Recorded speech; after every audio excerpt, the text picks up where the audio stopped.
Welcome back to Motion Pick Recap.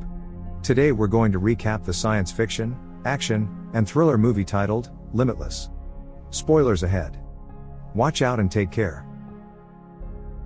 In the first scene, we meet Eddie Morra, who lives in New York City and is striving to become a writer. For many weeks now he's been living off of an advance from a book publishing company, as well as his girlfriend's income. The problem is that Eddie is struggling to come up with a story and hasn't been able to write a word yet. He has repeatedly started over and has become miserable, spending his evenings drinking at a bar. One day, Eddie's fiancée Lindy breaks up with him at a restaurant since he can't seem to clean up his act and get work done. Eddie tells Lindy he loves her and wants to share the rest of his life with her, but she ignores him. As she leaves, she mentions that she got the new position at her job, and Eddie is happy for her. When Eddie later walks home, a man called Vernon, who is Eddie's ex-brother-in-law, suddenly stops him. 9 years earlier, Eddie was briefly married to a girl named Melissa, and Vernon was dealing drugs at the time, but Vernon tells Eddie that he's not doing that anymore. Vernon offers Eddie a drink and they go to a bar where Vernon then asks about his life. Eddie tells him he's writing a book, but that he lacks creativity and hasn't written anything. Vernon then picks up a pill called NZT, saying it will help him. Eddie immediately thinks he's still dealing, but Vernon assures him it is a legal substance from a pharmaceutical company he works for, that has just got it approved by the FDA and comes out next year. Eddie is still skeptical but also curious. Vernon then tells him the pills activate receptors in the brain, allowing one to access 100% of one's brain capacity. Suddenly, Vernon gets a call and has to leave and hands Eddie his card. Vernon insists he keeps the pill, saying they cost $800 each. As Eddie is about to get home, he thinks to himself that his circumstances can't get much worse anyway, and so he swallows the NZT. As he walks up the stairs, he meets his landlord's wife, who is upset and yells at him, calling him out for being late with his rent, saying he will be out on the street soon. Eddie is tired and doesn't want to listen, but then suddenly the drug kicks in and he starts feeling its effects. His senses intensifies and he starts seeing everything, and his brain begins processing a lot faster. Suddenly he interrupts her and asks her what's bothering her, since he can't be the single reason she's angry, and asks her if it's law school. She thinks Eddie is stalking her since she never told him she's studying, but Eddie figured it out just by noticing a corner of the book she's carrying. Years ago he had seen that same book, and his unconscious mind had picked it up. Suddenly, he remembers everything he has ever read, seen, and heard, and starts talking about law, which he knew nothing about moments ago, advising her what to write in her school assignment. Her attitude towards him changes as she gets impressed by his knowledge, and invites Eddie in, who helps her write it, after which they end up in bed together. As he later enters his dismal and dirty apartment, he immediately gets an urge to clean it up. Using information, experiences, and creative ideas from his entire life that he now has access to in his brain, as well as the enormous motivation he suddenly has, he sits down and begins writing on his book without stopping, ending up with a 90-page preliminary draft. The next morning, the drug's effects have worn off. He goes to the publishing company with his draft, and when he gets back home, he listens to voice messages from the editor expressing admiration for his work. To get more NZT, Eddie then goes home to Vernon, who Eddie sees has been injured. When Eddie asks Vernon what happened, Vernon doesn't want to answer. As they start talking about the pills again, Vernon explains he lied about the FDA approval. However, already being hooked, Eddie wants more, and Vernon says Eddie can get more if he assists him in daily tasks. Eddie will do whatever to get his hands on more, and so he goes out to buy breakfast and get a clean jacket that Vernon requests. But when Eddie comes back, he finds Vernon's door kicked in and his apartment in a total mess, as well as Vernon himself on the couch shot in the head. Eddie calls 911, but realizes more NZT could still be in the apartment. He starts searching before the police arrive and finds a small bag full of pills, as well as cash and a notebook with names. Later at the police station, Eddie is questioned about the event and gets a call from Melissa. Once home, he swallows a pill, and his mental capacity and unprecedented motivation returns. Using Vernon's money, he gets new clothes, a haircut, starts working out, and finishes the book in 4 days. He learns to play piano in 3 days, and becomes fluent in foreign languages. His fears and timidity are gone and he starts talking and reaching out to people, as well as doing other things he wouldn't otherwise do. Suddenly, he gets an idea what to do, but needs money to get there. He reads up on the stock market, and manages to take Vernon's last $800 and turn it into $2,000 in 1 day, and reaching $7,500 the next. The process is too slow, however, and Eddie decides to borrow money from someone called Gennady. Gennady warns him he will come after Eddie if he doesn't pay him back on time, But Eddie is confident that he will be able to pay him back in just a number of days. A friend Eddie recently made called Kevin, who owns a brokerage firm on Wall Street, helps Eddie set up an account and shows him how to leverage your money. Within 2 weeks, Eddie had made $2 million. Word quickly spreads about him, and one day he gets a voice message from Kevin that the very rich and successful finance guy named Carl Van Loon wants to meet with him. Wanting to apologize to Lindy, Eddie invites her to a restaurant, and when ordering he starts speaking Italian with the waitress, shocking Lindy. He asks Lindy why she put up with him, to which she answers that she was in love with him. Eddie tells her he is happy that she's with him. Next, we see them making love. The two start up together again. One day out walking, Eddie sees a man following them. That evening, while Lindy asks him to join her in bed, Eddie is looking out the window to see if he can spot the man. But suddenly something happens, and in an instant he finds himself in the corridor outside the apartment. Lindy, who is behind him, asks if everything is okay. For some reason Eddie's mind slipped and he can't remember how he got there. Next day, Eddie meets with Carl Van Loon and his associate. While Carl's partner questions Eddie's methods to make money on stocks so fast, Eddie replies with explanations that impress Carl. Later in Van Loon's limousine, he asks Eddie to analyze his company and some other companies and hands Eddie some papers. Before the drive is over, Eddie has figured out that Carl is contemplating doing a massive merger, which makes Carl even more impressed since no one could have figured that out. Carl then asks him to meet the day after to help him restructure the merger deal, which Eddie happily agrees to do. Instead of going home, Eddie takes a walk, but finds himself experiencing episodes of memory loss, ending up at a bar with a girl, then at some party with another girl, then suddenly seeing the man from before following him, and then in a subway where he has to fight off some guys, which he does successfully and single-handedly using techniques from all the action movies, documentaries, and self-defense videos he has ever seen. Finally, the episodes stop as he finds himself injured on a bridge. After making it home, Eddie decides to not take the NZT out of fear as episodes might happen again, and calls Kevin to cancel the meeting with Carl.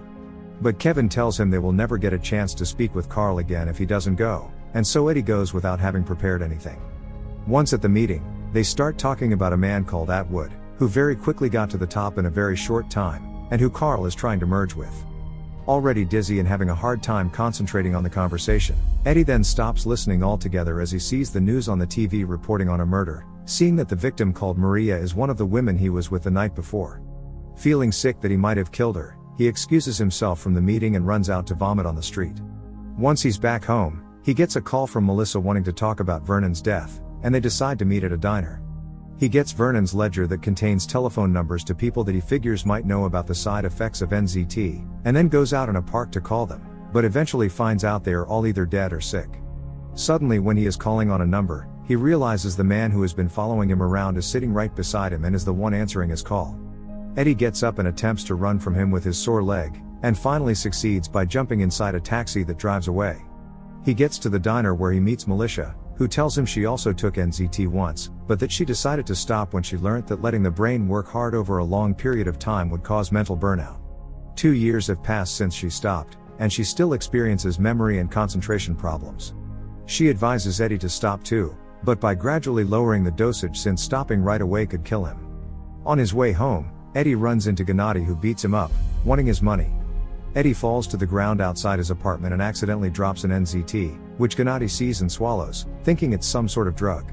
They go to the bank, and Gennady gets his money, after which he tells Eddie how good he feels and that he'll be back for more pills. Eddie manages to get to Lindy's office where he collapses out of weakness. When Lindy asks what happened, Eddie sees no other alternative than to explain everything. Lindy is then tasked to retrieve more pills for Eddie so that he doesn't die.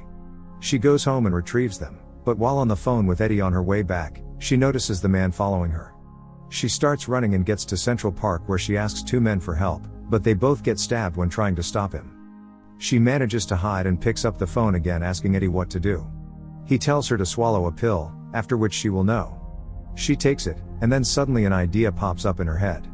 She runs towards the Wallman rink, picks up and throws a girl with skates at him, and cuts him in the face. She makes it back and gives Eddie an NZT just in time.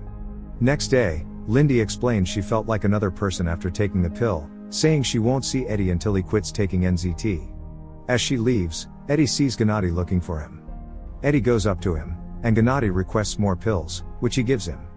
He understands Gennady won't stop, so Eddie hires 2 bodyguards. Next, we see Eddie meeting Carl, telling him he is sorry but that he was sick during their last meeting. Carl doesn't like his excuse, but isn't too upset about it since he's once again impressed over a projection Eddie gave him. Eddie thus ends up brokering the largest merger in corporate history for him and Atwood.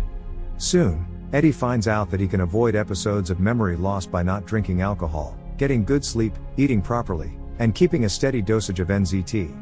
Later, Eddie gets a suit custom made with a pocket for his pills, as well as goes to a chemist to hopefully recreate the NZT. While on lunch, Eddie sees the police officer that interviewed him about Vernon's death, looking at him from across the room.